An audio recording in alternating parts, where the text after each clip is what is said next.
yeah, pretty much that. And another thing is, like I said, since we're in the topic, or right now is a heavy topic in who the 10 tribes are. And yes, as you've seen from my last video, that yes, I believe all Israel is Negro. And, regardless of how someone looks, you still got to admit that the Jews are all Negro. The Israelites are Negro. And I don't believe that the Mongoloid Indians and $5 Indians and, Hispanics of those descendancies are Israelites. Now some could be looking like that through, like I said, through mixture. But for Israel and the chart and all of this stuff about, everybody putting the face of the 10 tribes as modern day, like I say modern days, that's false and that's error. That's an error. Okay, so but also I wanted to show in this this lesson is also I wanted to show the people of Thanksgiving, the tribes involved, because another misconception when we talk about Thanksgiving, everybody's thinking, even though as a whole, which I showed who the people that the Spaniards and Portuguese met, people of Indians of color. But if we're talking about the Thanksgiving of the Pilgrims in the New England, you got to deal with the tribes that were involved. It wasn't all tribes in America that dealt with the so-called Thanksgiving. And on top of that, I'm going to show who they were, because again, that's another misconception that they were some Mongoloid Indians, and that's incorrect. Okay, so all things will be proven in this lesson. Okay, so I'm gonna show slavery. I'm gonna show again who they were, how they were. Even like I keep telling y'all that Indians was classified as Negroes.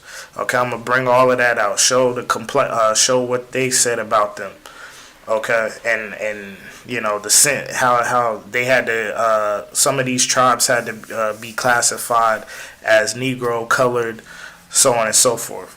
All right, so y'all just strap in, taking notes, and let's get it popping. All right, so we gonna get some scriptures real quick. So this is Colossians 2:8, and it says, "Beware lest any man spoil you through philosophy and vain deceit, after the tradition of men, after the rudiments of the world, and not after Ha Mashayach." Okay, so all of these holidays in America, they all tradition of men. Christmas, all of that. Thanksgiving, Valentine's Day, so on and so forth. All of these is tradition of men. Not one of those that I mentioned are in Leviticus 23 to celebrate. Okay, so even on that aspect, a lot of our people, they claim to be Christian and all of that, and then Thanksgiving, you just even Christmas, you just talking about what you thankful for and things like that. But again, you don't pay attention to keep the Purim, and other days that we have. That we do get together. You know what I'm saying? You guys aren't quick to do the commandments of the Lord, but you quick to do the commandments of the so-called white man, Esau. Okay, so a lot of stuff has to change. All right, so the tradition of men is this holiday, that's Thanksgiving, that is disrespectful to our ancestors. Okay, because like I'm saying, we thinking that we only came over here on ships. Now a lot of us aren't Narragansett or Wampanoag, which those are certain of the tribes, Pequot. But we still, the tribes obviously being Israelites, and all these tribes being Israel and connected, because Northern Kingdom, we be back to one stick, as the scriptures say, is still our ancestors. Okay, even if you're a Judite and your Issachar got and I'm not talking about the modern days, but Issachar, something happened, you still gonna protect your brother. You're gonna protect your nation. You know what I'm saying? So This is showing the truth of the matter. All right, so let me show y'all. So if a lot of y'all are unfamiliar with these tribes, just wanted to go into a little bit about them. All right.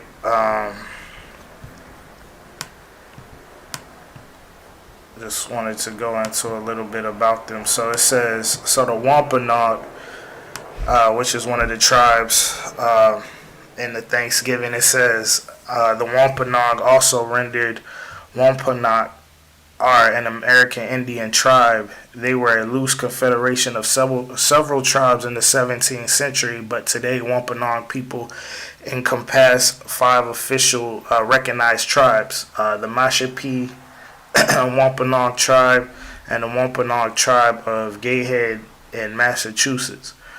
All right. So just and obviously it says they in Massachusetts, also Rhode Island. The New England area. All right. It says colonists in the Massachusetts Bay Area first encountered the Wampanoag, Massachusetts, Nipmuc, Pennacook, Penobscot, Passamaquoddy, and Quinnipiac, the Mohegan, Pequot, Pocahontas, Toonie, and Narragansett were based in southern. Okay, so just kind of like giving y'all an overview of the tribes in that area. Okay, so this is another kind of showing you. It's not even allowing me to. There we go. Okay, so as you can see on the map where a lot of the tribes was stationed. So yeah, like I brought out in my last video, which I'll bring it out again, about the New Englanders, or that's who your pilgrims would be. What they said about these natives, okay, in regards to how they look. Okay, so that's who they met. So the Wampanoag, Narragansett, Pequot. Okay, so all right, so this is what I found also, Wampanoag Indians. Okay, so as we're going to talk about King Philip as well, but it says, many Indians sent to Deer Island, and some were sold as slaves in the West Indies. Okay, listen to this. It says, many placed on reservations called plantations. So, the plantations are the reservations. Like, again, a lot of people thinking that living in the hood, in the ghettos, and the slums ain't a plantation, or ain't a reservation. Okay, and it's a lot deeper that why the so-called Negro is not in the quote-unquote reservation. All right. But as you can see, it says many placed on reservation called plantation. All right, so, and during the King Philip War, you had some of the Pequot, they aligned themselves or allied themselves with the colonists at the time, which we'll get into that a little later. So like I said, you had the Wampanoag, the Narragansett. These are the main two I'm gonna touch into. But those were the main ones involved in the Thanksgiving, as well as the Pequot. All right, so that's just the overview, just a little bit of these, and then let me see what I got.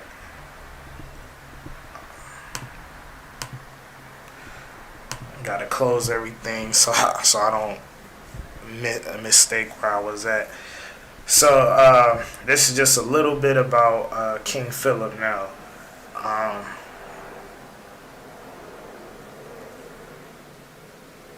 trying to see the part that because the other website is the one, but I was thinking about using this one. I just wanted to.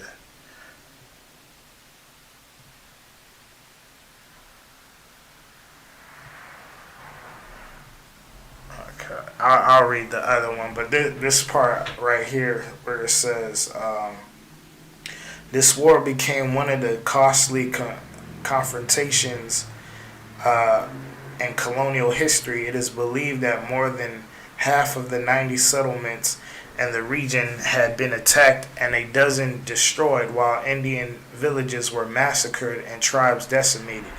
When it was over, members of the Wampanoag, Nemic, and Narragansett tribes were gathered and sold into slavery.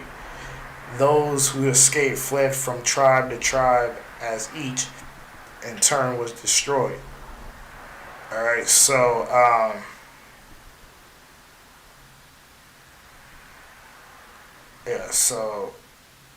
that's what I wanted to show. So, yeah, you had all three of those tribes and the Pequot as well that were shipped into slavery. So, all of those tribes were shipped into slavery.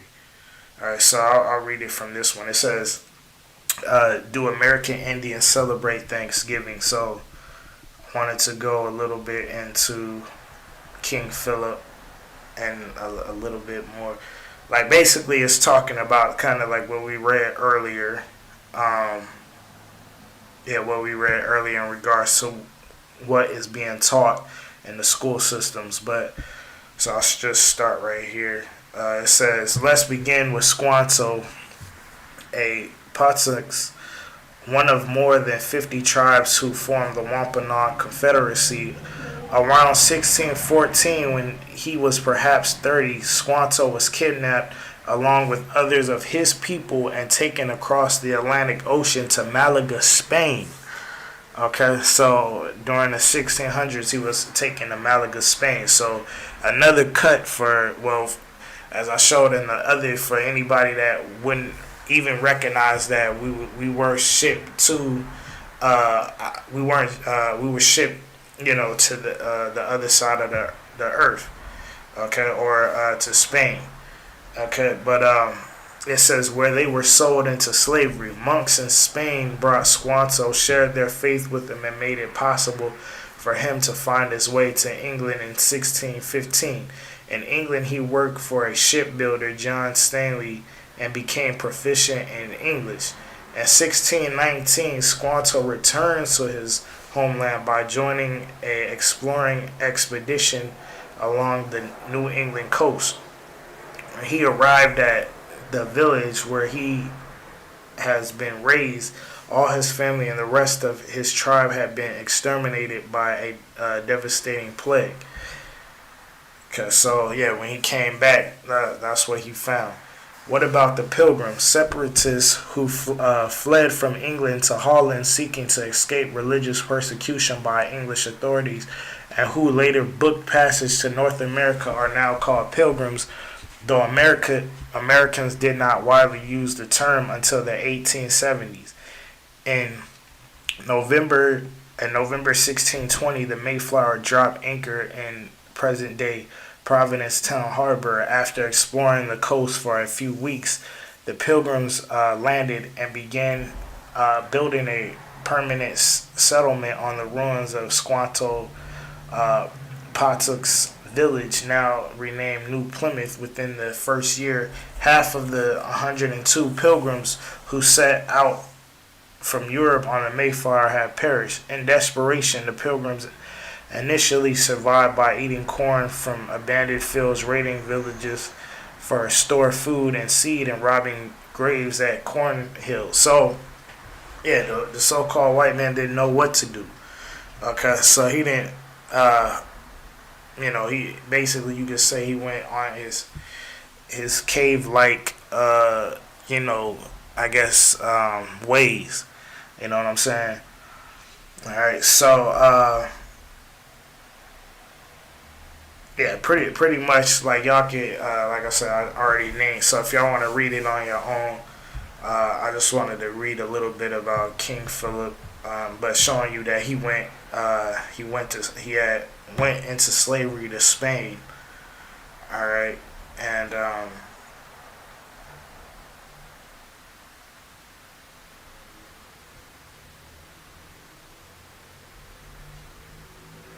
read this. Squanto died in 1622, but Massasoit outlived the era of relative peace in colonial New England. On May 26, 1637, near the present-day Mystique River in Connecticut, while the warriors were away, an estimated 400 to 700 Pequot women, children, and old men. So yeah, I mean, like we just read, and then like I said, the scriptures they won't show favor a nation with fierce countenance. Okay, were massacred and burned by combined forces of the Plymouth, Massachusetts Bay, and Saybrook colonies and Narragansett and Mohegan allies. Colonial authorities found justification to kill most of the Pequot men and enslave the captured women and their children. Pequot slave. So it says Pequot slaves were sent to Bermuda and the West Indies. Okay, so Pequot slaves were sent to Bermuda and the West Indies. So again, I mean, for all y'all, yeah, that talk all of this stuff about Negro only and Negro, yeah, all these places that Indians were shipped. When you look at these places, it's nothing but black people. Okay, so so-called black people. All right, and then no, the Indians wasn't killed off to an extinction where it's just no one there, and then they just bring a whole bunch of people from Africa. That's not true. Okay, so again, a lot of people that was basically just sent into slavery, or prisoners of war. All right, so it says in 1975, the official number of Pequot people living in Connecticut was 21. Similar declines in native populations took place throughout New England, as an estimated 300,000 Indians died by violence. Even more were displaced in New England over a few decades. Okay, so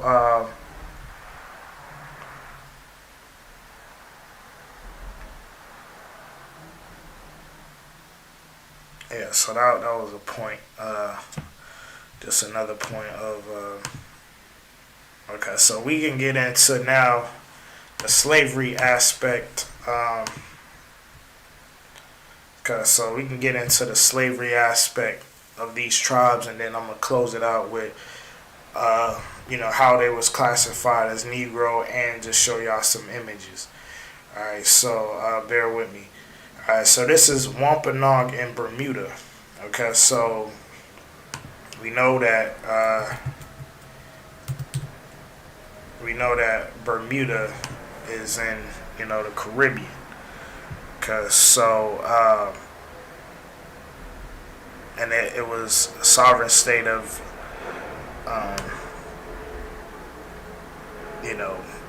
British. Okay, the British oversee territory. All right, so how most of the people there black, cause so I mean you know what I'm saying. So again, everyone's gonna say that all these people, the norm, like I said, is gonna be that all these people were Africans. Okay, but that's not true. Okay, but it says beginning around 1616, Wampanoag, Pequot, Narragansett, Cherokees, Mohegans, Carib, Arawaks, and Indians from Central and South America were sold in Bermuda. Okay, and I didn't show, but I have a source how again with even with the Mayans were shipped to Jamaica as well. So you had a lot of shipping of indigenous people to the islands. Okay, so it says in 2009, Tall Hawk, which that's him right here. But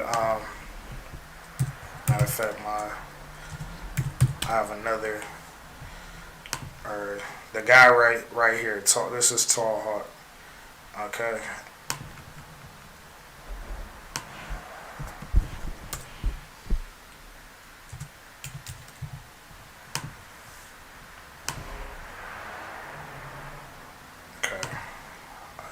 This is him. Which this one of the images I was gonna show, but this is Tall Hawk. and this is St. Clair or Brinky Tucker, okay, which is Wampanoag and Bermuda. This is what I'm reading right now. But it says, and a delegation of Wampanoag Indians and Massatucket Pequots went in search of their people from the slavery era. They traveled to St. David's Island in Bermuda. There they met a small clan claiming to be descended from New England Indian slaves shipped to the island centuries ago. Wyndham's group was convinced it was true when they saw the faces, dances, and ceremonies of the St. David's Indians. I was struck by how much they looked like us, said Michael J. Thomas, a Massatucket tribal leader. Okay, matter of fact, since we're there, let me show you who that was. Okay, bam. So this is Michael J. Thomas. Okay, former, as you see right here, it says former chairman of the Massatucket Pequot Tribal Nation in Connecticut. Okay, so what would he be classified? That's not even play games. What would he be classified into today's society? Okay, especially he got his hair cut. He, you know what I'm saying, he don't have like his hair grown out, but as his hair is cut, what would he be classified? You know what I'm saying? You see him on the street, okay, he would be classified as a Negro, or you might, would even say he would be a so-called African American unless he specified he was from a place in the islands.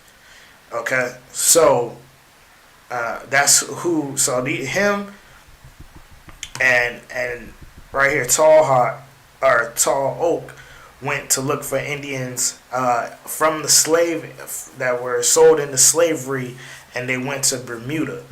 Okay, so it says, according to local legend, the wife and son of King Philip might have been among those on St. David's. After the king's death, his wife, Wanatuk Nusuk, is said to have married an African. This kept alive the genealogical line with the Indians in New England. Okay, and like I showed in my last video, how even on the plantation you had Indians and so-called Africans, which all of them were Israel.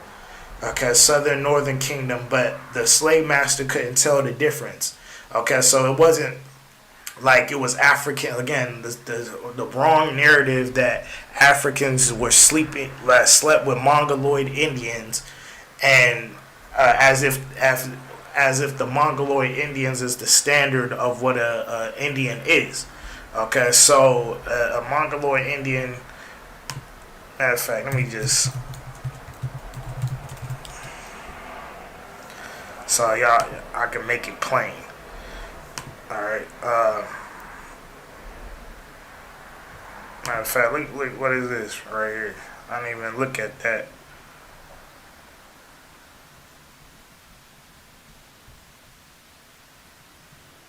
See, look at this brother right here. Look at this. Okay. Like I was just say, like, the Asian features, but yeah, this is the real Indian right here. All right, but I got sidetracked, but I wanted to look at that. So yeah, cause so like people thinking, these right here is the real Indian, knowing damn well that's a lot of Eurasian, Asian, Mongol, so on and so forth. Which again, we were here first. The Mongoloids came. We did some mixing with them, warring with them. Then the so-called white man came. We mixed with him, okay, and warred with them, okay. And that's kind of like why when I'm gonna show some of these people. That's why, some are mixed. But again, you can see the mulatto. You can see the Negro still with them. Like, you can't see no Negro in her right here. You can't see. That's my point. Like, no matter how somebody look, again, if they go back to Negroes, because a lot of that's a broad term, Negro or Indian descent. It ain't talking about the guy that I just showed, and then someone like this, okay, or like this. No, okay. So especially like I said, someone like this that's clear of Asian descent. Okay, it's been proven. It's been proven. Okay, the main scholars, uh, all the geneticists, all of them have said that the skulls and all of that, the first skulls was of a Negroid, so-called African descent. You know what I'm saying? More matching them than modern Native Americans. Okay, so yeah, again, so is Negro and Indian descent? Is us and this guy right here? Okay, so that's what I'm talking about. So it was nothing but black Indians and black so-called Africans mating. So it's all black people. Okay, so that to make it plain, and even on top of that, I'll say that it wasn't like, because a lot of people think with even amongst mixtures, okay, like people think that just everybody is mixed, or everybody was dealing with somebody else, or mixing with everybody else, as if people wasn't still staying with their own, or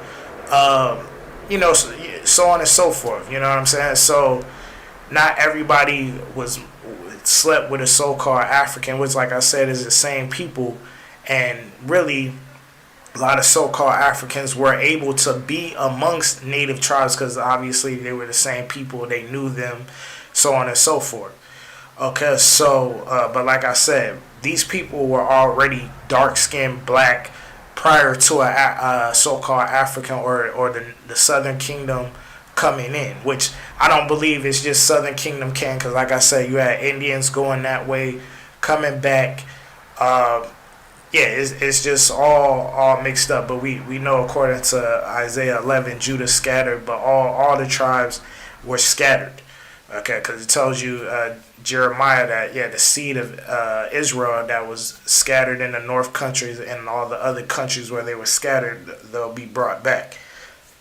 All right, so Salakia. But it says the Pequot plan to dig even further into slavery's hidden history, Thomas said. So, again, this is what he's saying.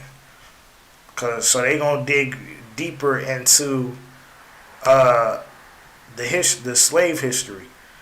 All right, so let me go down. So it says indigenous arts, homecoming for the Indians of Bermuda. Home is where the art is. All right, so I wanted to just go through this a little bit. It says, what does it mean to retain cultural traditions for 350 years in a land far from one's original homeland?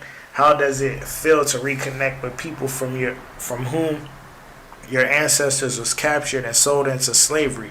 How does it feel to return to a country and people you only know through generation of family oral histories? For Indians on Bermuda's South David Island, these are deep and relevant questions.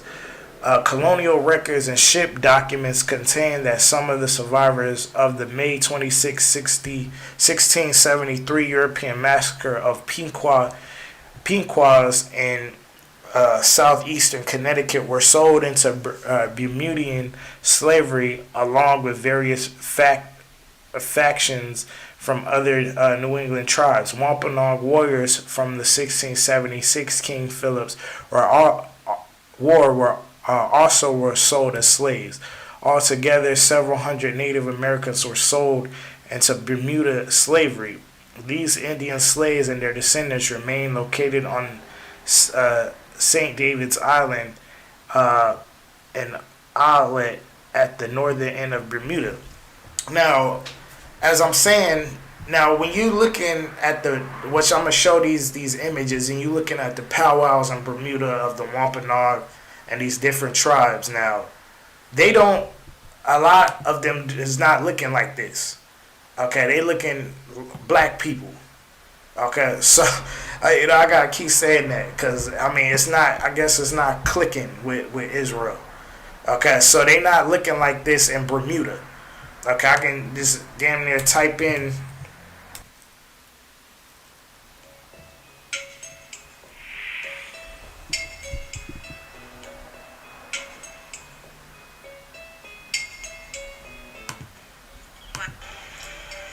It affects me directly because we. Okay, so what I wanted to show real quick, I wanted to show uh, people in Bermuda. It's kind of to go with what I was talking about. Cause I'm gonna show some pictures, but wanted to. It affects me directly because we live in such a small community. Like the people who's getting caught up in the gang activity and violence I went to school with, so lives are being lost, and these are people that I've known from young. Makes me question my safety. So I feel like I'm always second guessing if maybe I should hang out with friends. Maybe should I consider even hanging around certain people. I feel like I have friends who are males that feel like they might be mistaken for someone else, and that might lead them to an altercation.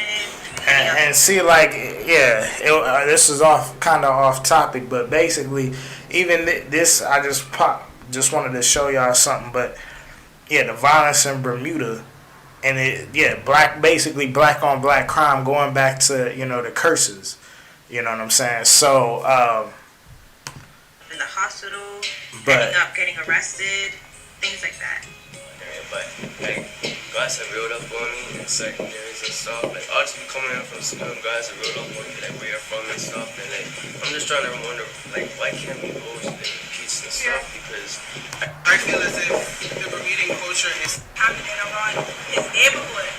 And you see, like I was saying, Negro is vast. So you see, you got light skin, kind of dark skin hair, like a little bit more curly. The violence in Bermuda. But she darker. My friends, like the other night I was trying to go somewhere and my friend couldn't go because of something. Alright, so that's kind of what I wanted to show. So back to okay, so I just wanted to show that just some of the people there, which I'm gonna show some people from the the powwows, that are descendants of these tribes. So it said altogether, these Indian slaves and their descendants remain Salakia. So I'm right here.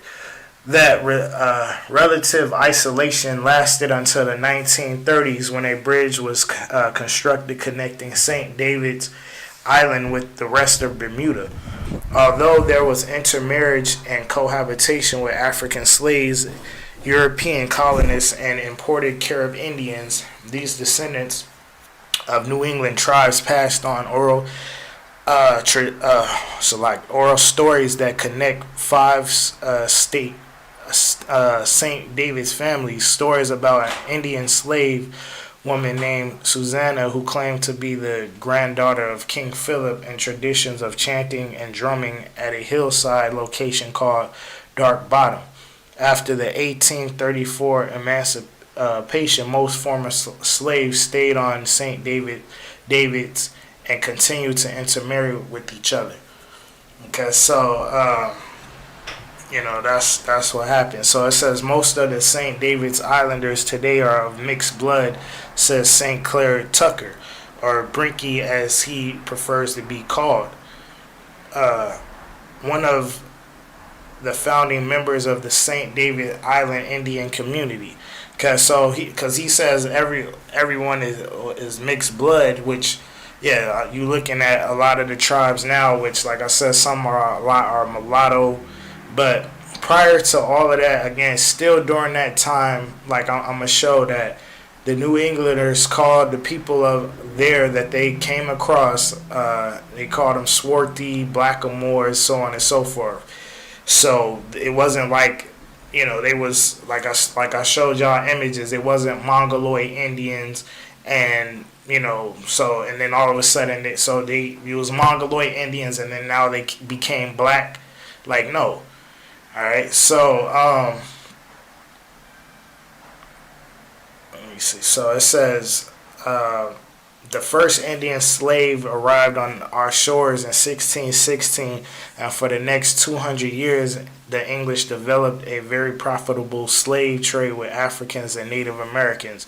Documents prepared by the English indicate that Pequots, Wampanoags, Narragansett, Cherokee, Mohegans, Carib, Arawaks, and Indians from Central and South America were sold here. The only trading port was in St. George's, about 150 yards from St. David's. All right, so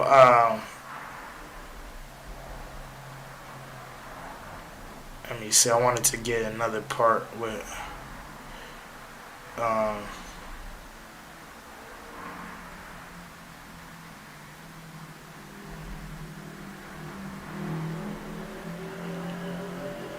Y'all can read that on your own, but so actually, this is what I wanted. Let me just get to the point. Okay, so it says, although Mr. Tucker was curious about his family heritage as a child, he really didn't start looking into it in any great detail until he was an adult. During his research, he learned that Native American captives were brought to Bermuda in the late 1600s and early 1700s to be sold as slaves. They were often captives from various wars fought between Europeans and Native Americans. Okay, so all of this tying in to what we brought out with Thanksgiving and the wars that like King Philip's War, the Pequot War, things like that. All right, so they were sold in the square in St. George. Mr. Tucker said, although many were purchased by residents of St. George, people from all over Bermuda would also purchase them. So Bermudians don't have to have roots in St. David's to have Native American ancestry. Okay, so it says Mr. Tucker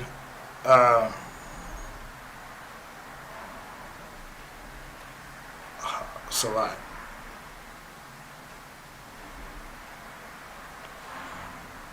Okay, so it says Mr. Tucker found during genealogy research that one of his great grandmothers, born in the 1700s, was listed as a free colored woman.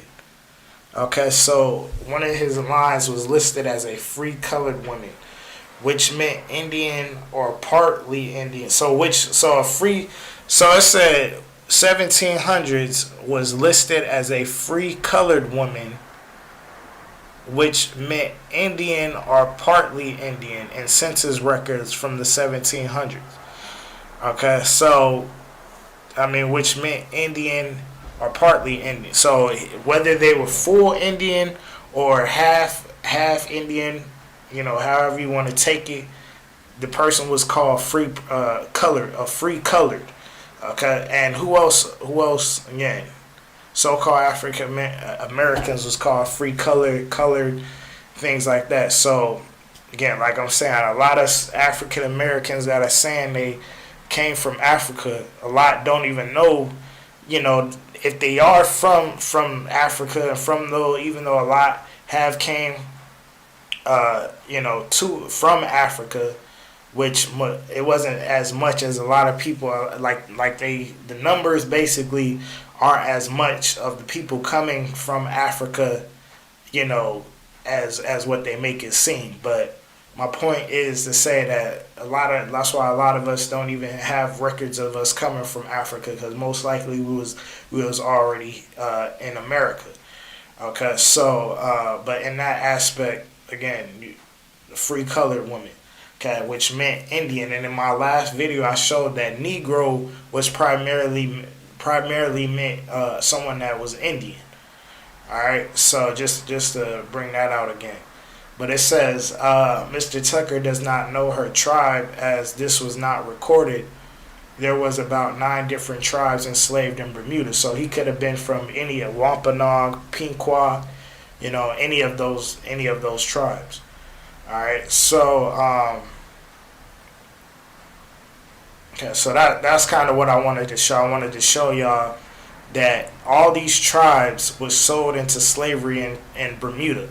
Okay, now and I just showed again. I'm gonna show the powwow, which even the word powwow is Narragansett in origin. So I'm gonna show you who the Narragansett were. So again, people talking about culture vultures and all type of, but these people keeping a powwow that was created by black people.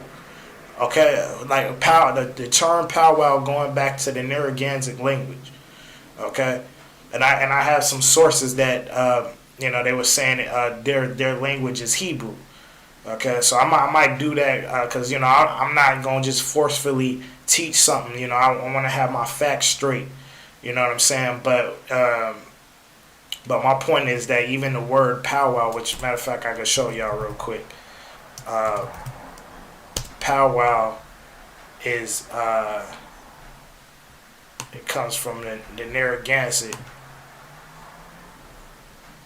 Okay, so it said the word powwow is derived from the Narragansett word powwow, meaning spiritual leader. Okay, so the Narragansett, we gonna show who the Narragansett were. Okay, so but I wanted to show how Indians being shipped to Bermuda, but let's find out if that was the only place where the Pequot and everybody in Wampanoag were sent in slavery. Okay, so matter of fact, I'll say that one for last. Okay, so this is Native Village Youth Education News. It says The First Slaves by Rick Green. Okay, and again, here's the map showing y'all the where everybody was stationed. Okay, and it's showing you just showing you where the different tribes was at 1600s. All right, so it says Connecticut in May of 1637, Puritans massacred up to 700, and that word Puritan, because so these damn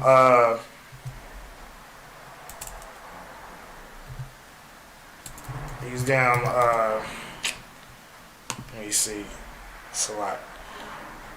Yeah, the English Protestant, okay,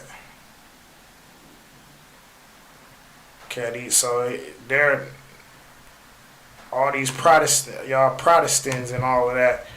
It said Puritans massacred up to 700 Pequots in a single hour near today's Mesquite, Connecticut, which we dealt with and we showed. Okay, it says a group. Matter of fact, I'm gonna drop down. It says a group, perhaps 17, and mostly children, were thought to have been exported as slaves. Others were given to soldiers as wartime booty. This began a dark century in American history, the New England Indian slave trade. Like many Indian slaves sent from America, there is little recorded of what happened to them. Okay, it says there are a lot of things that people in America don't have any idea about, said Everett Tallhawk Whedon, who has Pequot and Wampanoag ancestors, which is him right here.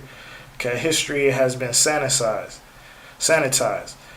But the time the Treaty of Hartford ended the war in September, the English had killed or enslaved more than 1,500 Pequot men, women, and children. By the time King Philip's war began, Indian slaves for many tribes were a common sight across southern New England. By 1676, captives from King Philip's war were filling the New England cities, further frightening the English. Most Indian exported out of New England were from Massachusetts, whose towns suffered the most from Indian attacks. Colonialists considered these wars as civilized English against the savage natives. So that's that's what the so-called white man, he deemed us savage, but he's the damn beast. Okay, so and then on top of that, he's claiming he's God-fearing and stuff like that. Okay, but yeah, he's passing homosexual laws. Okay, vow laws that are against the Most High. Okay, but he's constantly trying to call us savage.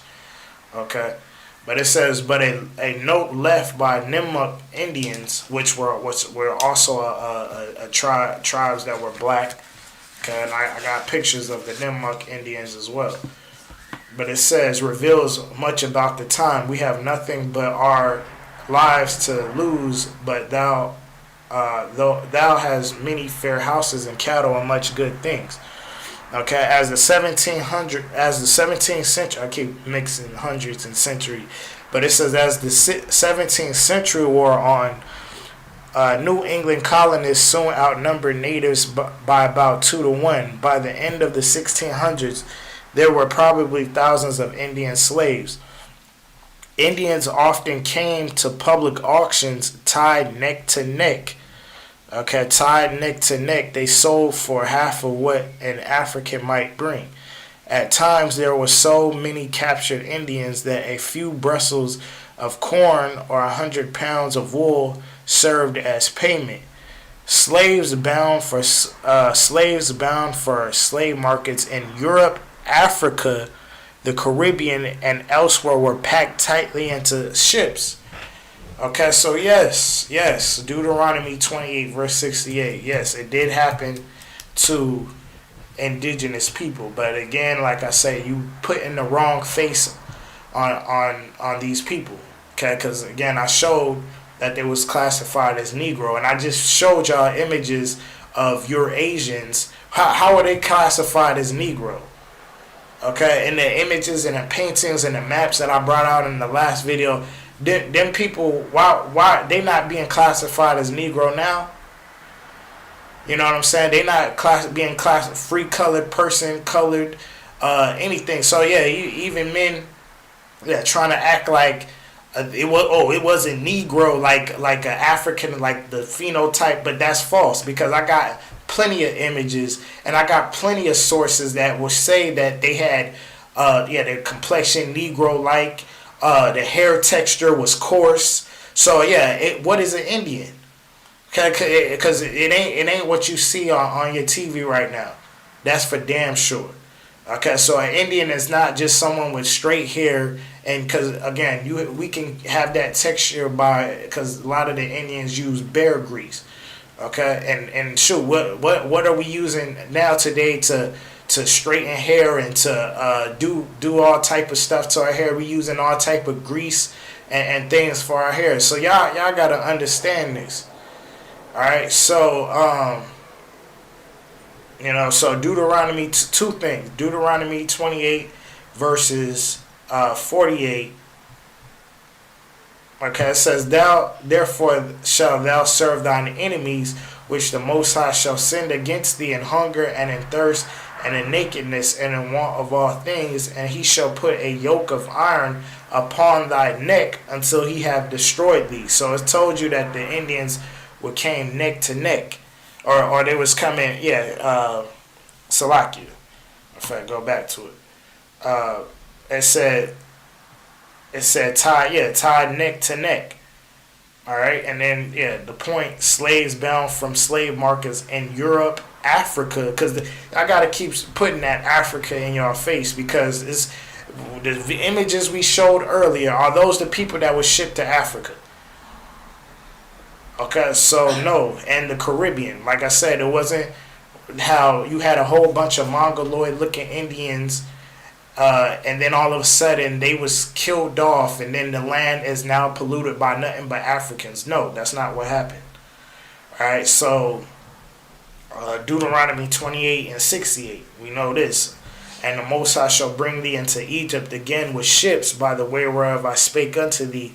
Thou shalt see it no more again, and there ye shall be sold unto your enemies for bond men and bond women, and no man shall buy you or redeem you. Okay, so so it said some Indians, I'm gonna drop down. So it says some Indians were sold as indentured servants to be freed at 24.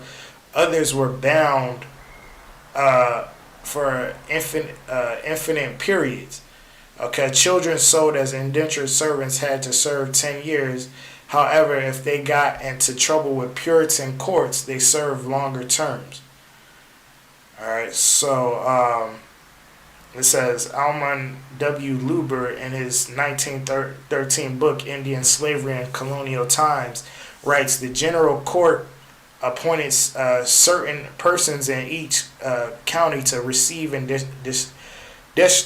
distribute these Indian children proportionately, and to see that they were sold to good families.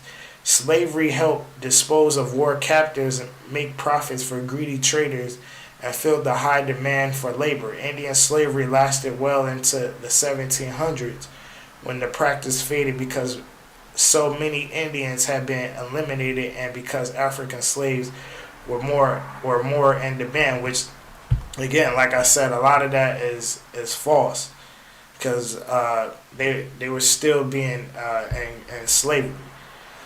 Because that's the narrative. That again, that's another narrative. Oh, that they was weak and they had to bring the No, that's a narrative to keep people thinking, just to lie about who's the real indigenous and things like that. So, but yeah, if y'all do more research, you would know that Indian slavery did not stop during the 1700s. All right, so this is another source, and then I'm gonna go to what I was talking about.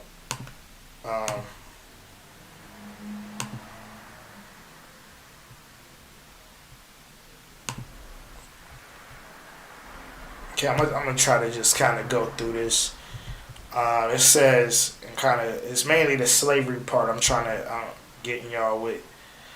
But it says in early January, and this is the source, why shall we have peace to be made slaves? Indian surrenders during and after King Philip War. It says in early January 1676, during the height of King Philip's War in New England, colonial magistrates sent 2 Christianized Indians into enemy territory as spies. And in the book that I showed you, it's the history of, I believe it's colonial Brazil, showed how they would take an Indian, after they converted him, and then they would push him to the other Indians to try to get basically they would like it says, they would use them as spies, or they would try to get him to have the other Indians converted. All right, but it says the war had dragged on for more than a half a year, and both sides were tired and possibly ready for peace. Okay, in particular, the English magistrates wanted these spies to suggest to enemy native groups that the possibility of peace and submission to the English, to gauge their openness to such an arrangement. Accordingly, Christian Indians James QANATH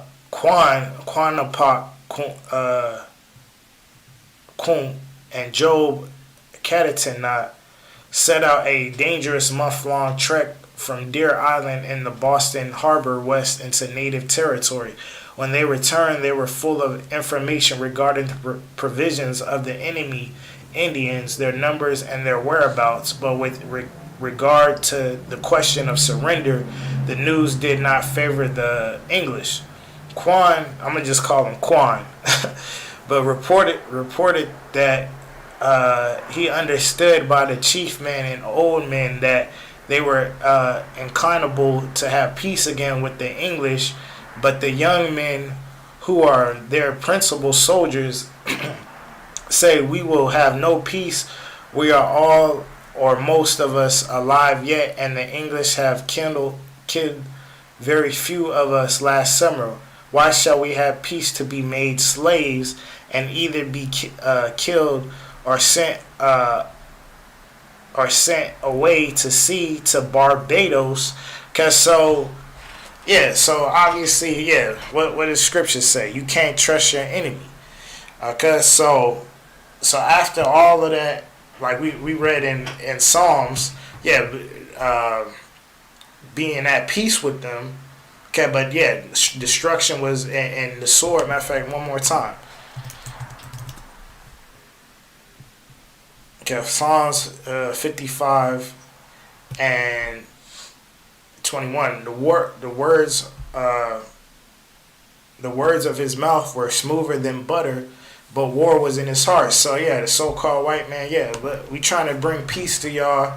Y'all just submit to the English, but war is in their hearts. His words were softer than oil, yet were they drawn swords.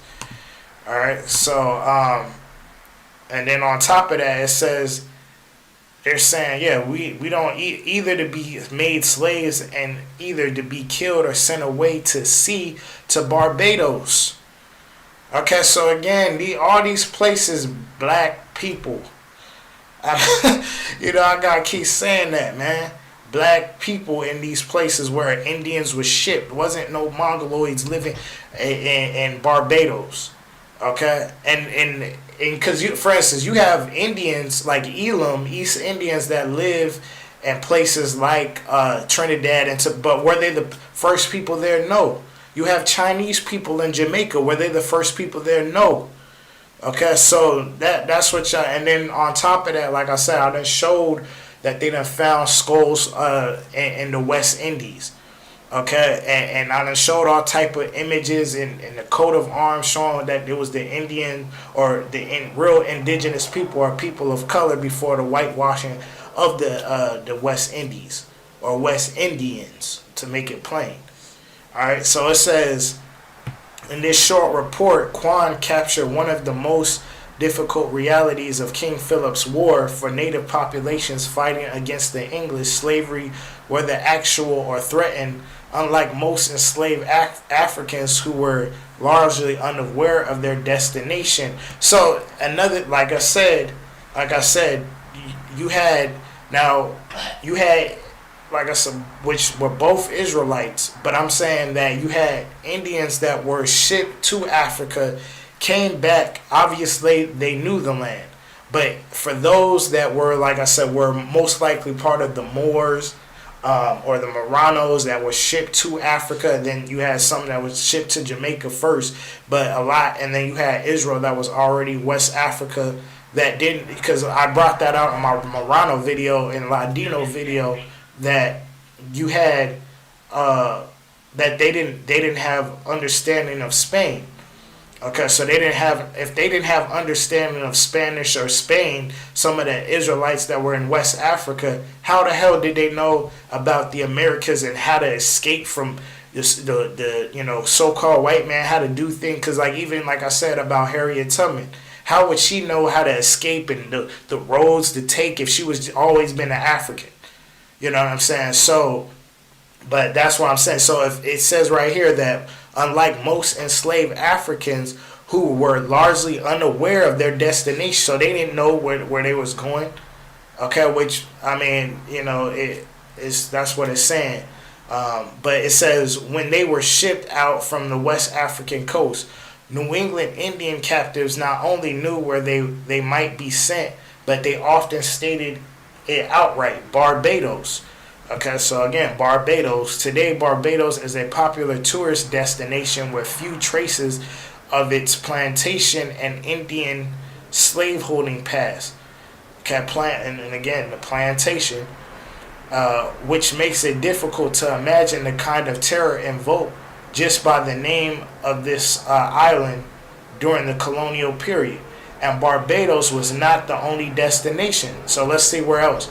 The paper trail of New England natives who were enslaved and sent overseas suggests that they arrived in Barbados, Bermuda, which we just went over, Jamaica, the Azores, Spain, and Tangier and North Africa.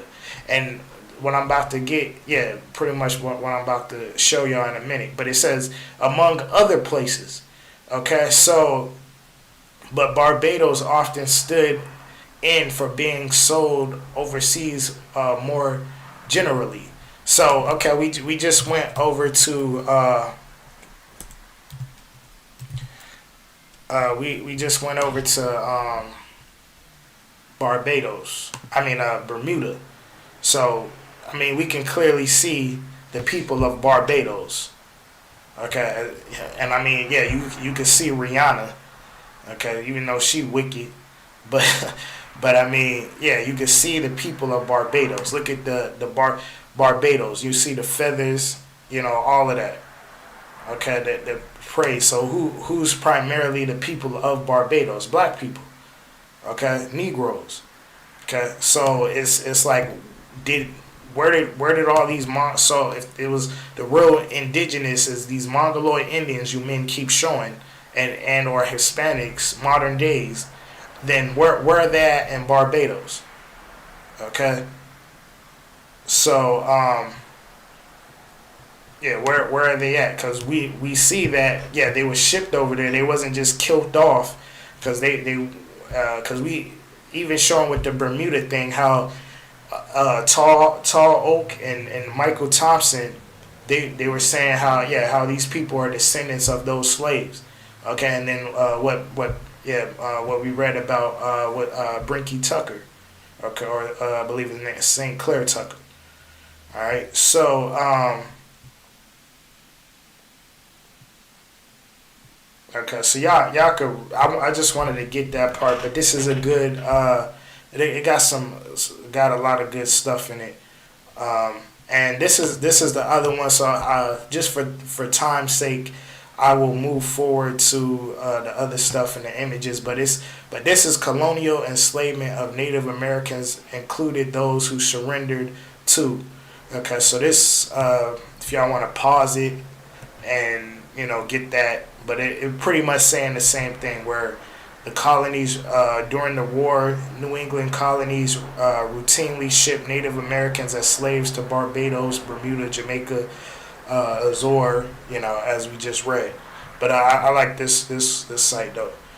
All right, so let's get into.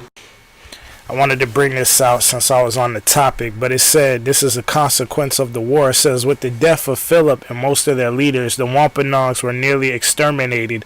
Only about 400 survived the war. The Narragansett and Nipmucs suffered similar rates of losses, and many small tribes in southern New England were finished.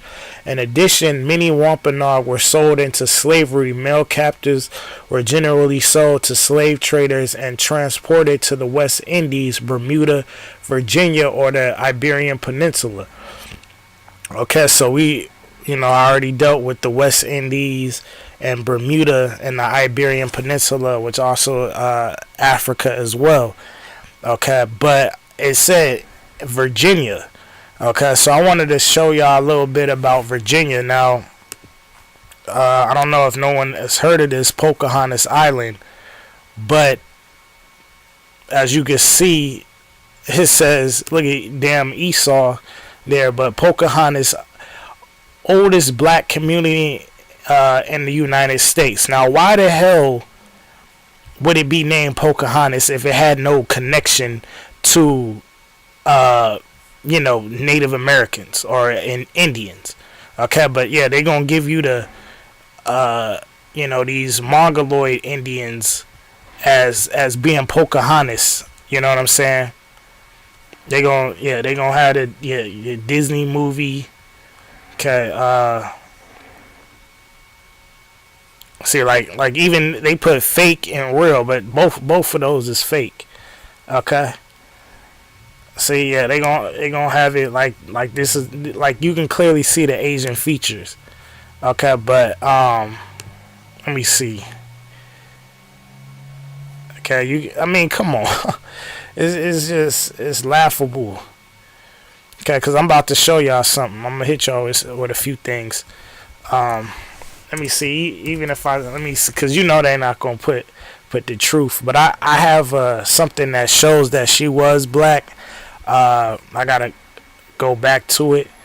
But my point is to show, the oldest community, that's Pocahontas. That's in Virginia. Okay, so let's get this. So it says in the early 1600s, John Smith, explorer of the first permanent English colony, described the indigenous people that he was at war with on the eastern shore of America in Jamestown, Virginia, the Powhatan Indians. The Algonquin chief, more like a devil than a man, with some 200 more as black as himself. Okay, so this is in Virginia. Okay, so the Powhatan, because Powhatan is the father of Pocahontas. Show y'all. It's already kind of showing y'all.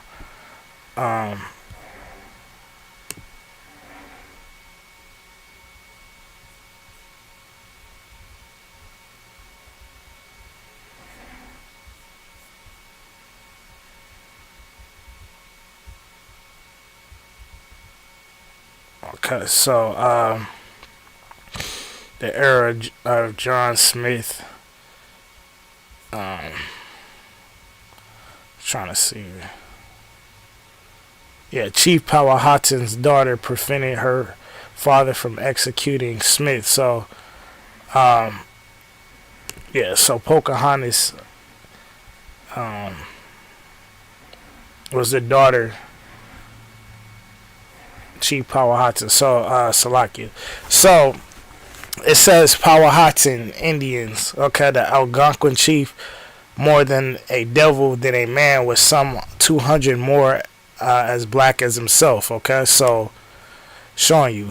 So this is the Virginia Indian. It says in the collection of the Virginia Historical Society in Richmond is a 7-foot tall wooden statue known as the Virginia Indian. It is the type formerly found in front of stores that sold cigars. So, like, if you type in cigar Indians, nowadays it's changed, but the older cigar Indians, they was all showing like Negros. Presumably because the British knew that tobacco was indigenous to the Americas. Okay, so the tobacco fields, all of that, where it had primarily a ritual use. Okay, but just to show you, so that's in the Virginia, I believe it's the Virginia Museum. Okay, the Indian, Powhatan Indian. Alright, but yeah, so, or Virginia Indian, but we just read that the Algonquin chief was black. Now let's look at here. Okay, so this is a map. This is Virginia, Florida. Okay, now you look, everybody Negroes. Okay, woolly hair. Okay, like, and you could tell the difference because, like, you see the woolly hair, and then right here, I got the other close up. She has like longer hair. He, I believe this. They might both be men, but they kind of have the long hair, like, because I know, again, like I said, I know somebody, grandma, my pop, telling me my grandma had that long gray hair. But basically, as you can see, Virginia, okay, and all these people Negroes. Okay, so let's show some more. So this is, London's Virginia. This is them on the plantation. These are Africans. Okay, those are, and we could tell because look at the feathers. Okay, so just looking, you could right here. Now, if those first two got you shook, this one, it should be clear. It should be clear. We showed you images of the feather crowns, feathers. They on the plantation. Okay, and I got more, but I just wanted to get to the point. But more plantation, working on the plantation. Okay, plantation. All right, slaving, Indian slaving. Okay, here's another one. Okay, so it says tobacco paper with advertisement for Roll's Best Virginia View of Black Children and American Indians. So somebody might guess, oh, it says American Indians and black, but look at the image. All of them look the same. So who would be the black children and who would be the Indians? They all look the same. Okay, so working in a tobacco plantation. Okay, well, didn't we read earlier that the reservation was a plantation? Okay, so but I brought that out just to show you had Wampanoags that were sent to Virginia. So a lot of these images, we don't know what tribe. You know, some probably of the Powhatan Indians, and some, yeah, probably of the Wampanoags. You know that, you know, because we already established, you know, they were going to slavery everywhere. Okay. So I brought this out already in the last, the Israel is Negro series. So this is Turks, Moors, and Englishmen by Nabil Matar. Okay, so it says, also in the same period, Britons began to meet physically with both the American Indians and the Muslims, not only in North America and North Africa, respectively, but in each other's continents. They met North American Indians in North Africa as slaves who had been carried across the Atlantic by the Spaniards. So I didn't show, yeah, you had the Spaniards that sent them out, and then it said, what does it say? And the New Englanders, and sold into the Muslim markets as late as 1691. And thinking about that, this is off the top. Let's go to Joel real quick. Joel 3. Okay, because it said Muslim markets. Now we know, even with the other slave trade, you had the Arab slave trade, you know, so-called white man, the Arabs, you had Africans selling us to the white man. Even in the book Black Indians, I forgot what page it was, but it tells you that that the or like Greek mercenaries, it said Greek, specifically Greek mercenaries were selling. I forgot what page that was, but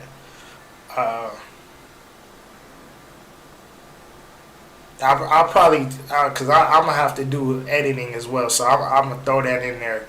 So yeah, but it says Joel. This is Joel 3 and 3 and 3. It says, and they have cast lots for my people, and have given a boy for an harlot, and sold a girl for wine, that they might drink. Yea, and what have ye to do with me, O Tyre and Zidon, and all the coast of Palestine? Will ye render me a recompense? And if ye recompense me swiftly and speedily, will I return your recompense upon your own head. Okay, because ye have taken my silver and my gold, and have carried unto your temples my goodly things. And Salakia, the children also of Judah and the children of Jerusalem have ye sold unto the Grecians, that ye might remove them far from their border. Okay, so just showing you. Okay, and that's matching up. Okay, so it says sold into Muslim markets. Okay, so which we would equate that with being, yeah, the Palestinians, Arabs, so on and so forth. Okay, as late as 1691, Indians who had been captured during King Philip's War were sent to be sold into the coast lying not very remote from Egypt on the Mediterranean Sea. Okay, so and like I said, not very remote from Egypt. All right, so here I wanted to show real quick from the book Black Indians. This is page 53, but just the part right here, showing. It says U.S. troops and Greek mercenaries lashed the Seminoles left alive after the destruction of Fort Negro in 1816 back to slavery in Georgia. Okay, so lashed the Seminoles left alive after the destruction of Fort Negro. Okay, so now you see synonymous with the Seminoles. Okay, but just going back to Joel 3, just wanted to show kind of like how it says Greek mercenaries and them going back into slavery. Okay, so linking up with Joel, the 3rd chapter. And then this was basically the same thing that I brought out. All right, that I just read. Okay, so moving forward, let's get.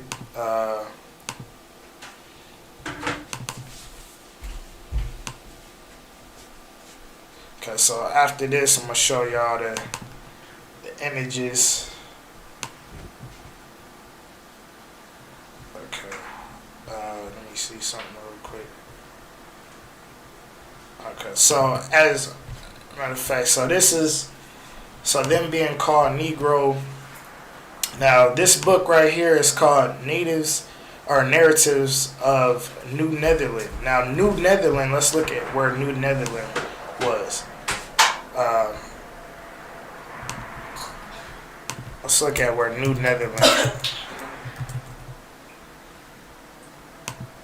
Okay, so New Netherland, or capital New Amsterdam, because I believe New Amsterdam is what became of New York, or that was what it was called before it was called New York, Slovakia, basically.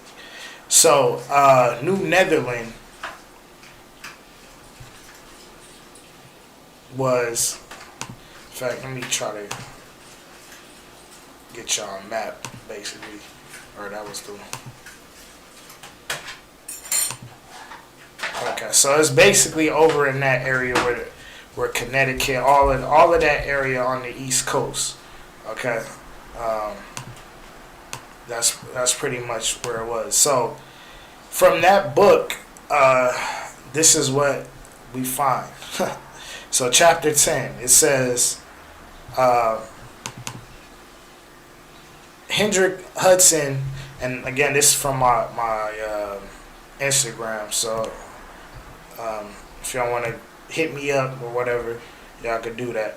But it says, Hendrik Hudson, who first discovered this river and all that have since visited it, expressed their admiration of the noble trees growing there. He himself described to us the manners and appearance of the people that he found dwelling immediately within this bay in the following terms.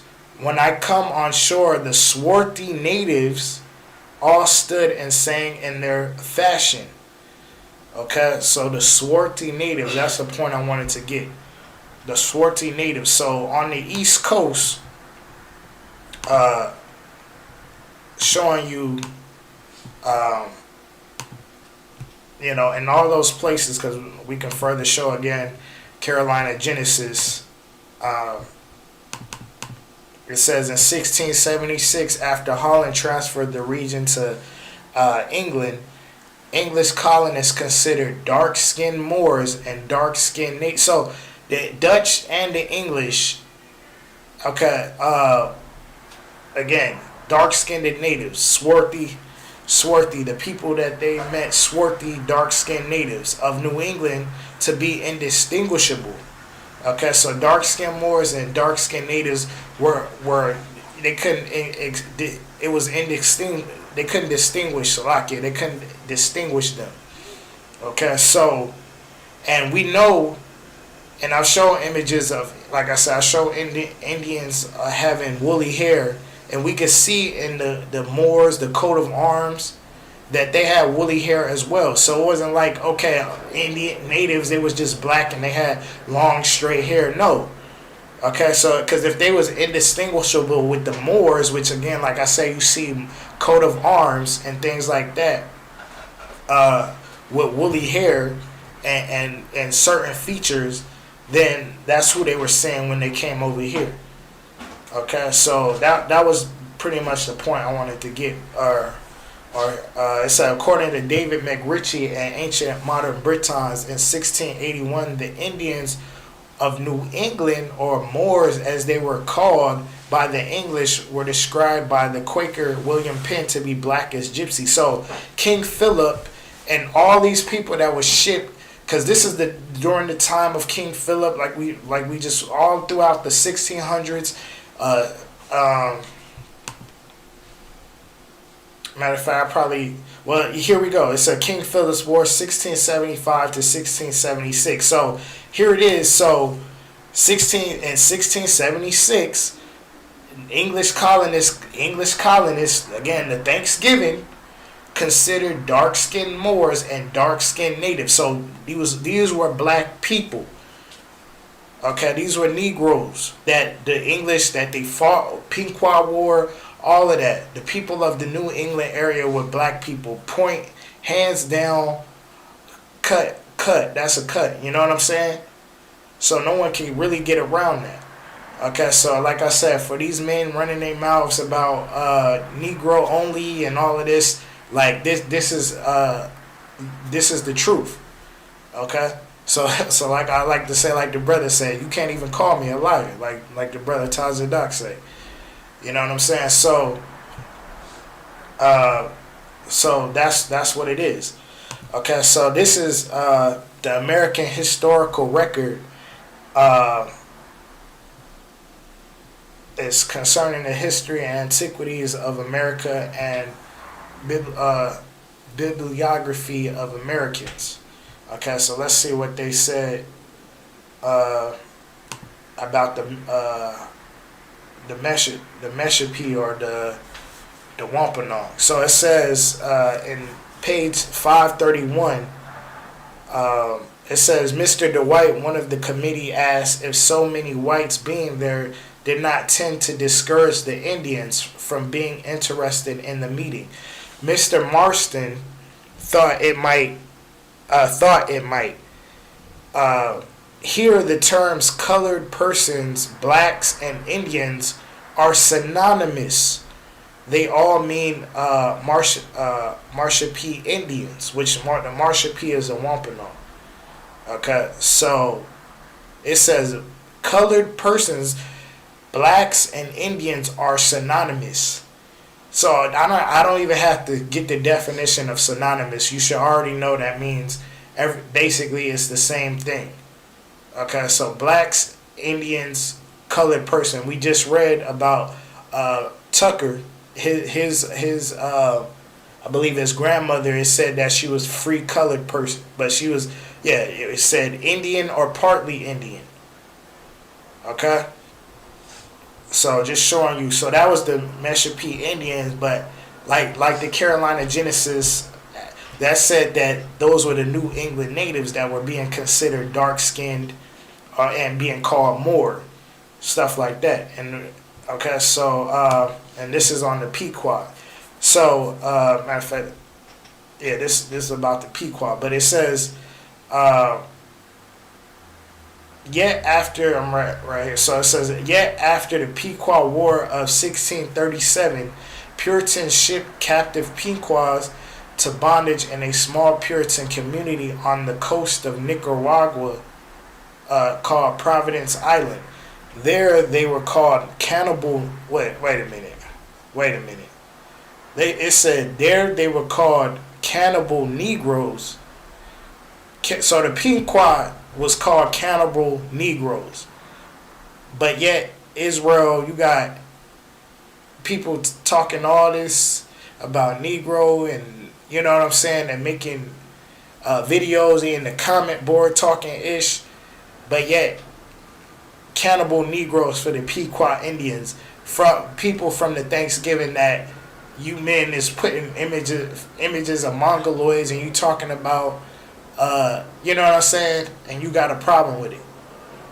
Okay, so, but it says cannibal Negroes to distinguish them from the native mosquitoes. Okay, so, just showing you. So, here it is, Pequot, and we're going to deal with the pictures and show who the Pequot were. Alright, so,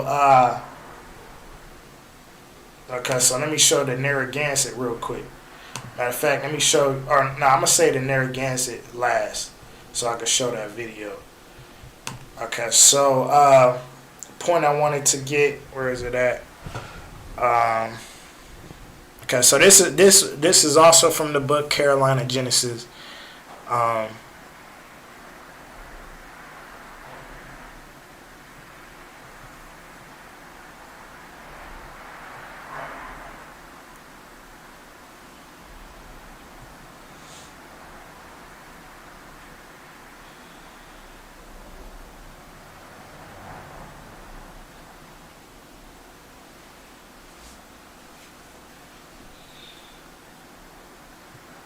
Okay. All right. So it says. So this is from Carolina Genesis. All right, and it says.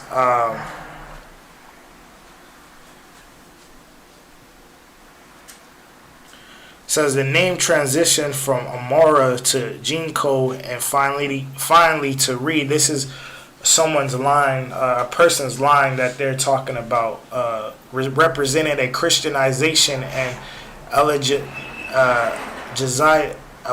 angelizing of the family as part of a Moroccan or American diaspora found among the Esopus, Mectocas, Neantic, the Mohagan. We seen the Mohagan, the Pinqua, Machican, Montaukett, and Wampanoag Indians.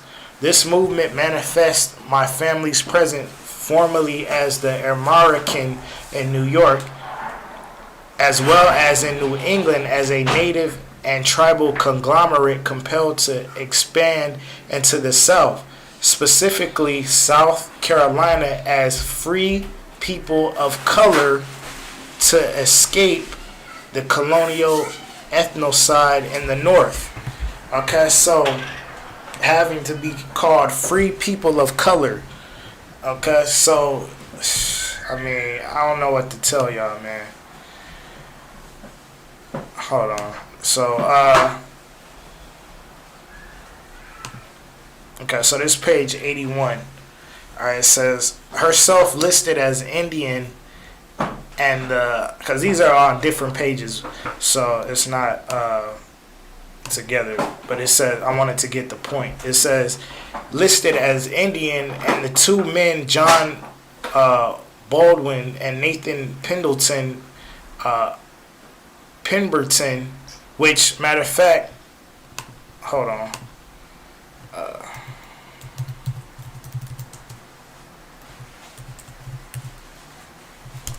Because that name, Larry Pemberton, which he's of the Pinqua. This is Larry Pemberton.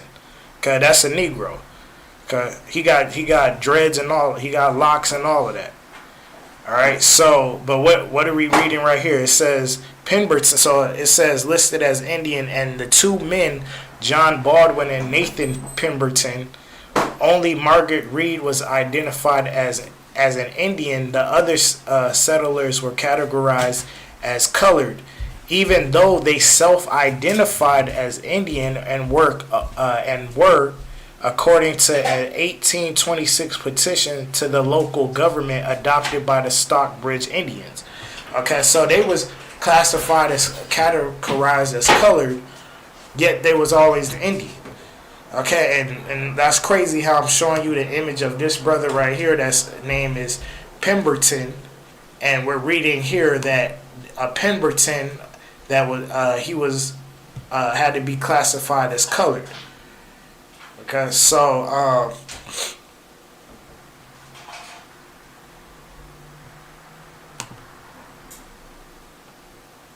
okay, so this the last one I wanted to show. All right, so it says, let me get to the point.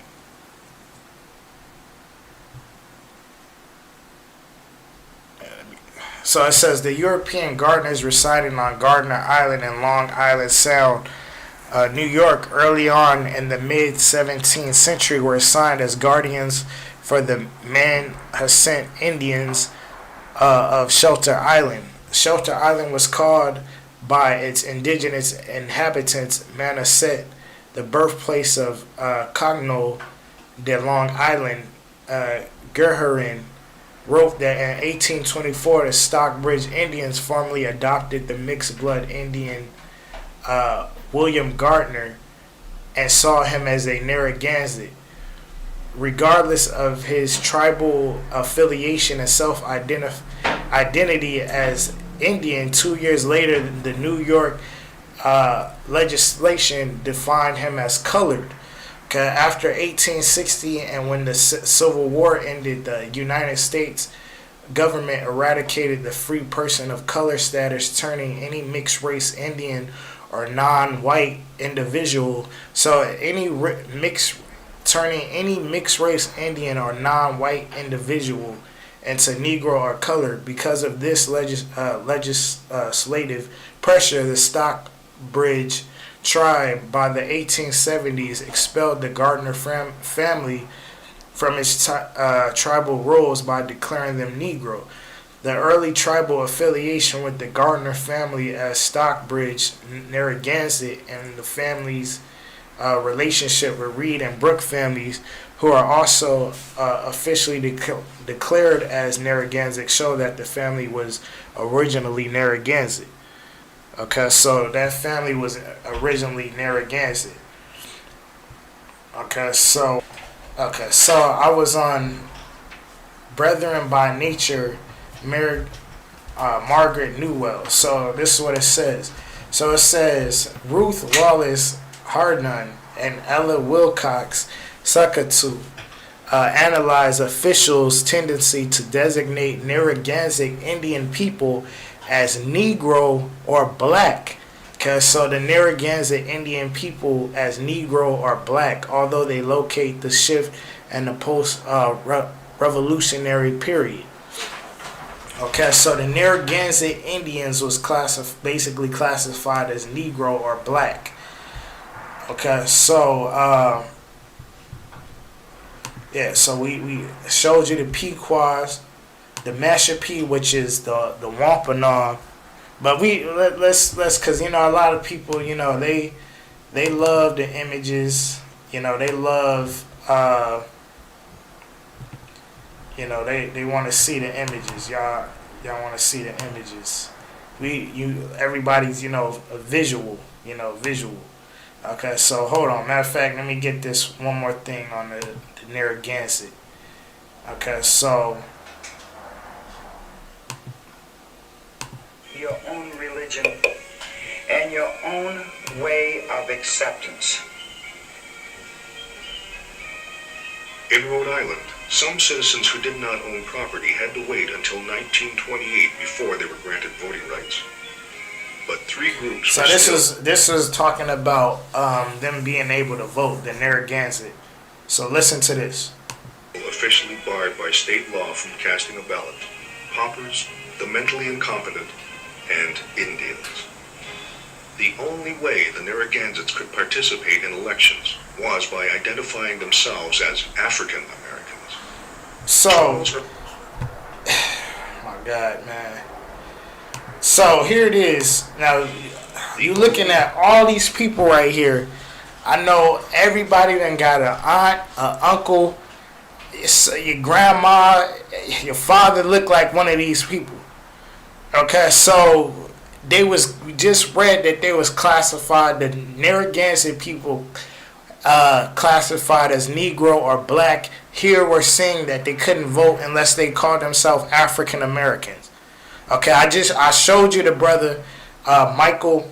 Well, I showed you Pemberton, that was Pequot, but I showed you the other Pequot that, either one of those brothers could be or you look at him on the street, you just see he's an African American. Okay, so, or Negro. Okay, so, but here's showing you that they couldn't vote unless they was called African American. But three groups were officially barred by state law from casting a ballot: African Americans. Charles Ernest Hazard confronted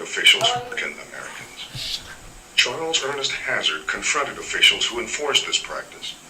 His brother, Joseph, one of the oldest members of the Narragansett Nation, recalls the moment. Indians couldn't vote, so he went up to the State House and he says, it's on the charter that the Indians can't vote. And he says, you vote, nature? And he says, no. He says, I consider myself a Narragansett Indian. If I vote, I'm voting under Negroes could vote, but not an Indian.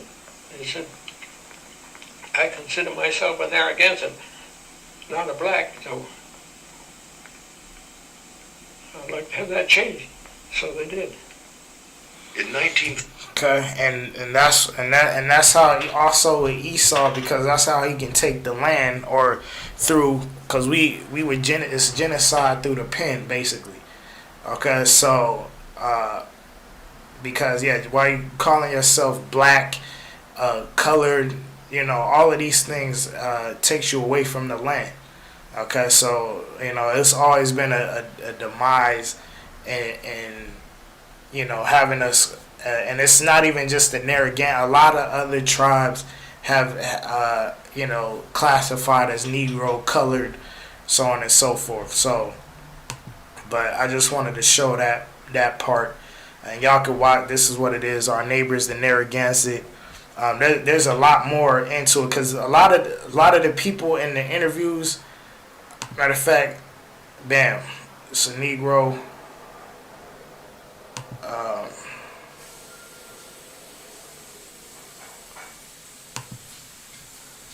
The sister in the video. Now this guy's, I believe, the brother-in-law, but I don't think he was in Narragansett. But I'm trying to show y'all real quick. Okay, this brother right here. This brother, looking. I was saying this Terrence Howard right here. So.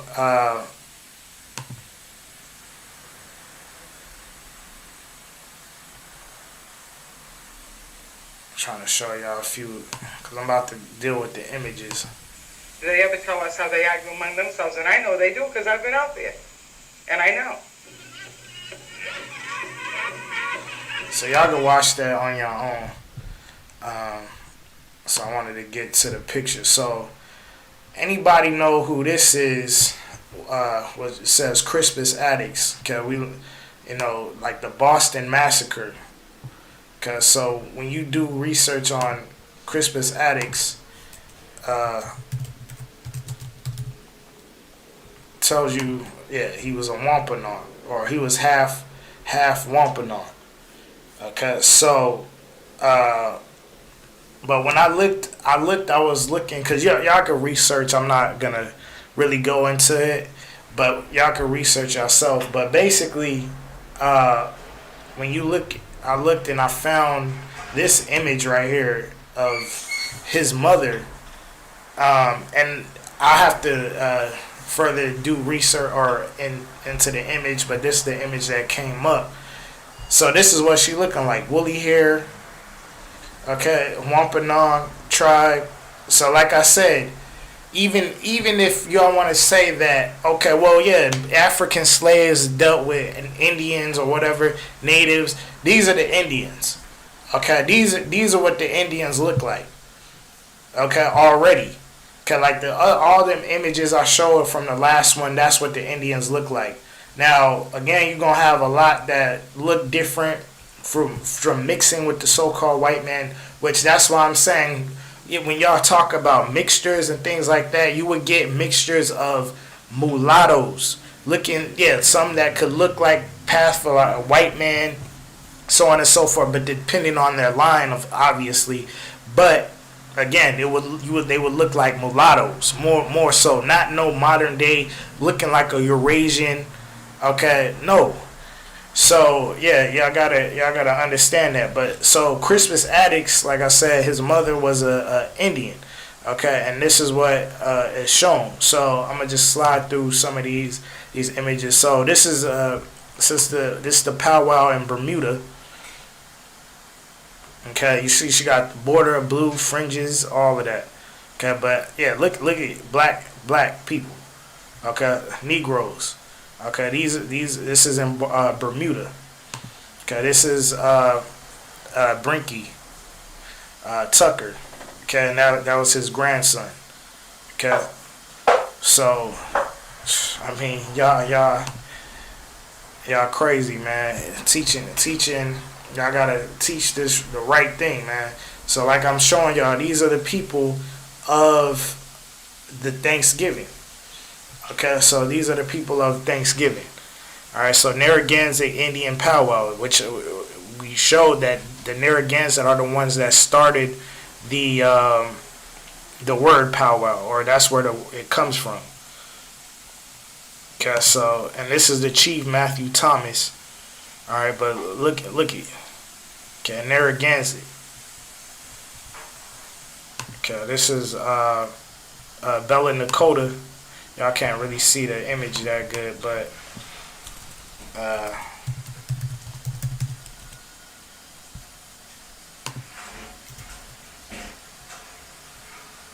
okay, so here she is.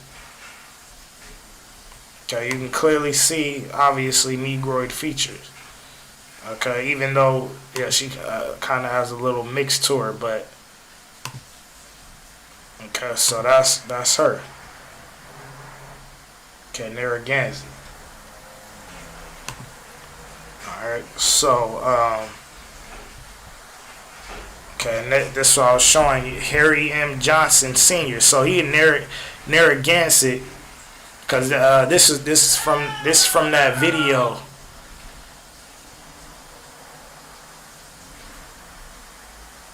So showing you this brother from that video that I just showed. These are screenshots from that. Okay, so Narragansett, and his name was Harry Johnson. Okay, so Harry Johnson, but you look at him on the street, because again, people don't think the real Indians are of color. So you would just look at him, oh, he probably white and black, that's it, but he a Narragansett Indian. Okay, so even because I got this this one sister that had this, but like I showed, powwows, that's where the Narragansett come from. Okay, saying he kind of look a little like Forrest Whitaker, with the eye a little bit, but Lloyd Milcox. Okay, so and this Narragansett, this the brother right here. I'm not sure of his name, but as you see, or actually, I don't know if that is the same brother, but this Wampanoag tribe. I wanted to screenshot it with kind of so y'all can see last Wampanoag. So again, I know y'all got a grandmother that looked like this. All right, so this is Wampanoag. This is her name was Sierra Jackson, I believe, because she was the I believe they call it a princess or whatever of the tribe. The princess, I believe. So but Wampanoag. Okay, so these are the people of the Thanksgiving. So when you doing Thanksgiving lessons, get your facts straight. Okay, so Wampanoag, Mashayach P. Wampanoag. So we read the source that blacks, coloreds, Indians were synonymous for the Mashayach P. Indians. Okay, so so this showing y'all the people. Okay, showing y'all the people, man. The people of Thanksgiving. Okay, our ancestors. Okay, whether like I said, whether you, because somebody that's watching this, that's you an Israelite, you probably from one of these tribes. You know what I'm saying? Or especially if you're on the East Coast, or if you already know it, maybe brother might not even know he goes back to one of these tribes, or maybe a brother might know, but and a brother probably would know that his people or that particular tribe went through the Thanksgiving. Okay, but like I said, man is showing false images of Mongols that again wasn't part of the Thanksgiving, just equating everything with native peoples. But no, these are the people. Okay. Alright, so and I always like this one where they pretty much show you right in your face who's the real Indian, because obviously we know the Pilgrims, Europeans is this. So, because they could have had any type of person to play play the Indian. Okay, because again, like I said, if they make a damn movie, most of the time a movie will have the white man playing who he is, but they'll have some fake Indian mongoloid playing that. So in this, it's nothing for them to have a so-called mongoloid native or a modern day Hispanic to play the Wampanoag. Okay, but no, they gave you the truth right in your eyes. Okay, so this is from the New Amsterdam, like I was showing you, saying the swarthy natives. Okay, as you can see, and the woolly hairs, because like I was saying, it's not, everything ain't straight hair. These are the same people. They got fringes. Cause woolly hair, like I said, she got her head covered.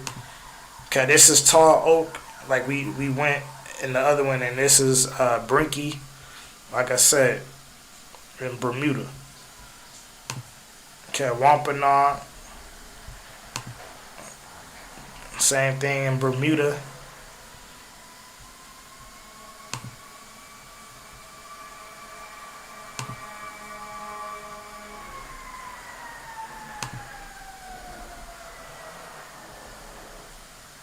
Okay, look at the sister right here. All of it. Wampanoag. Okay, this is the Pequot. Okay, so Eastern Pequot Nation. So yeah, so the Pequot. So 700 men killed. Yeah, these were the people. Okay, so you're not gonna give that to somebody else. Okay, these were the people. Wampanoags, like I just showed y'all the people. Showed y'all the Narragansett. Okay, these are the people of the Thanksgiving. Okay, this Pequot. Minus these damn Edomites. And here, these are the damn oppressors that killed off us. You know what I'm saying? But yeah, so these are the Pequots. Okay, more Pequot. Again, scratch her out.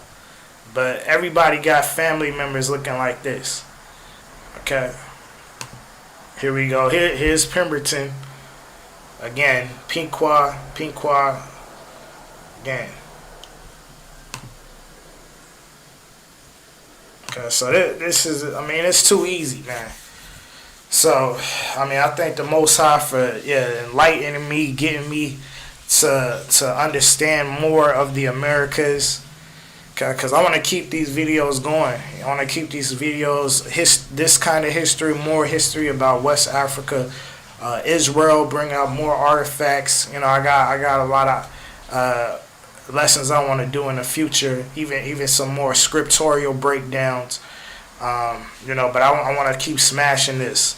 This whole, the chart, all of that stuff that, because again, even though I don't believe fully in the chart, and I believe some parts of the chart is true. Again, the people that are being the face of those tribes are false. Okay, so that's the thing we gotta smash. But again, here it is, Pequot again. So yeah, what we read, 700 men killed off, women sent into slavery. Okay, look at this Wampanoag warrior. Clearly.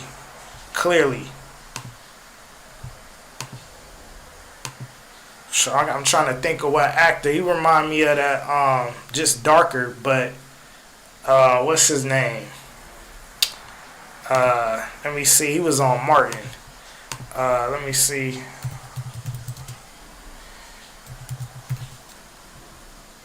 I forgot his name.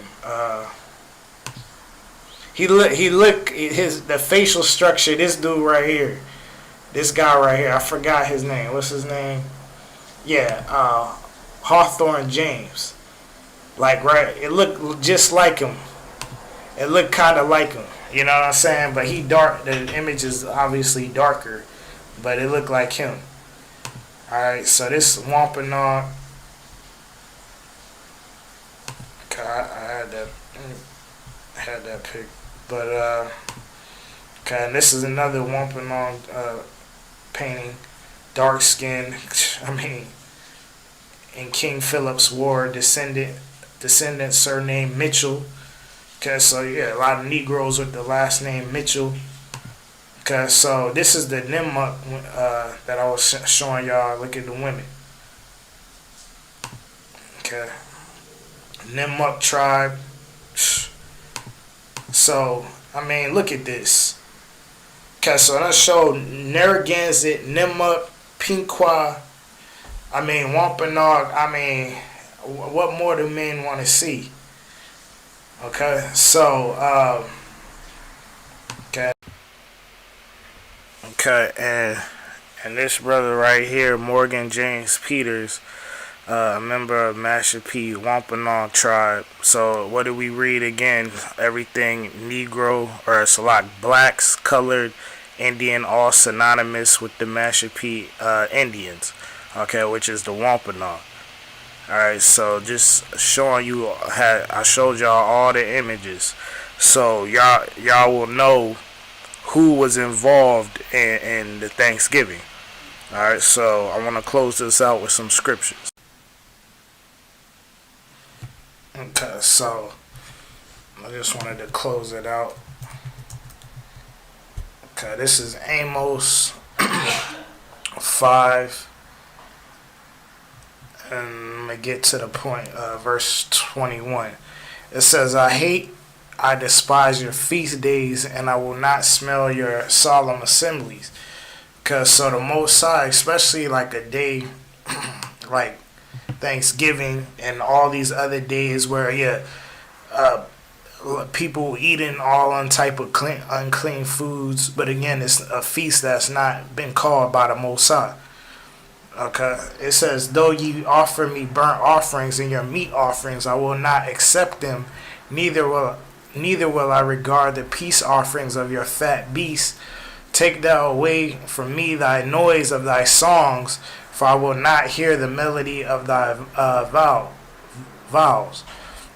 But let judgment run down as waters, and righteousness as a mighty stream. So, because Israel, because at a time, we was, we would be going off, and we would just constantly do these things like sacrifices to the point where the Most High is like tired of it. Even the you know what I'm saying. Even also him saying take away these, because even translating that so now, the damn choir, got homosexuals in it.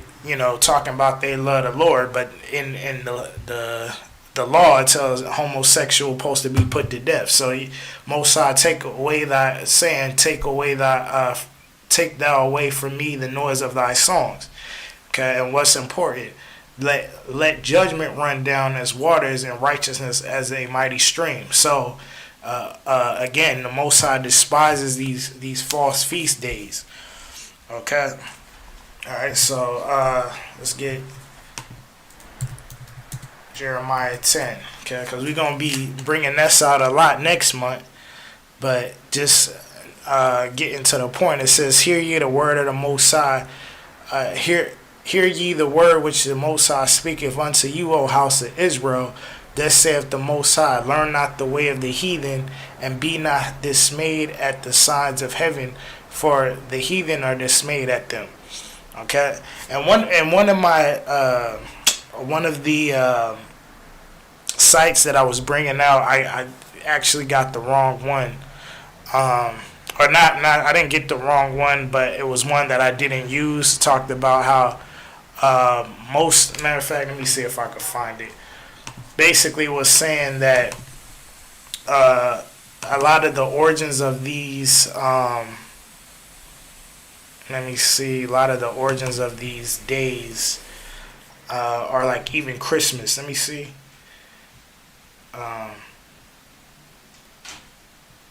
Okay, here it is. It said, just real quick, it says, the holiday continued as a tradition in New England, however, celebrated not with a feast and family, but rather with rowdy drunken men who went door to door begging for treats. That's how many of the original American holidays were celebrated. Christmas, New Year's Eve and Day, Washington's birthday, the 4th of July. All right, so just showing you, again, that's how all these these holidays tradition of men. Cause so we're not to learn the way of the heathen. Cause especially damn so-called white man. All right, so this is Micah 2:2. And it says, woe to them that devise iniquity and work evil upon their beds. When the morning is light, they practice it because it is in the power of their hands. So this is your Illuminati, because they all them secret society, all of that, the meetings, and then they act out everything. Okay, especially how to get us, the children of Israel, away from our God. Okay, but going to Thanksgiving, the damn pilgrims, Puritans, devising a plan to destroy us. Likewise, even the Spaniards, the Portuguese, all of them have devised a plan to destroy indigenous people. Okay, so but it says, and they convey fields and take them by violence, and houses and take them away. So they oppress a man and his house, even a man in his heritage. Okay, and the biggest heritage they have oppressed us and took us from is our heritage as being Israelites. Okay, these damn fake Jews taking our heritage. Okay, but going into Thanksgiving, taking this land, taking and killing us by violence and stuff like that. Okay, so so that's what it is. Okay, and if anything, people on Thanksgiving, from this year or from next year, this is your spirit. It should be. This is Ecclesiastes 7:7. Surely oppression maketh a wise man mad, and a gift destroyeth the heart. Okay, so oppression maketh a wise, because we still oppressed in America. All right, and the oppression faced to indigenous people for this is proof that again, we're still oppressed. So y'all love Thanksgiving, we gonna get together. You should be mad. Okay, that of this, and I showed you who the people involved were. So we can't be thinking, everything is especially for Negroes, that it just came from Africa. No, we was already here. Okay, whether you're not from one of those tribes, most likely y'all from we're from unless you do your research or whatever, your family line. Even though at the end of the day we are Israel, but just like a brother that's from West Africa, he from Nigeria, and he knows he's Igbo, he can research into Igbo and find out more about them being Israelites. So likewise, if you're a Cherokee, you can go and show, obviously, because the people that claiming to be Cherokee aren't the real ones, but it's the people that they classified as freemen. So if you from that line, you can, because I got a lot of stuff on Cherokees being Israelites. So so you can understand. But so whether you're not from those tribes I named earlier, the Wampanoag, Pequot, Narragansett, still those are our people, okay? Because we're the nation of Israel. All right, so you should be mad about that. Okay, so I just wanted to bring those scriptures out. Okay, and hope brothers and sisters was edified. Like I said, hit me up on the comment board. So Salaki. So so I was saying that you can hit me up on the comment board or on Instagram. So I hope brothers and sisters was edified. Like I said, until the next time, shalom.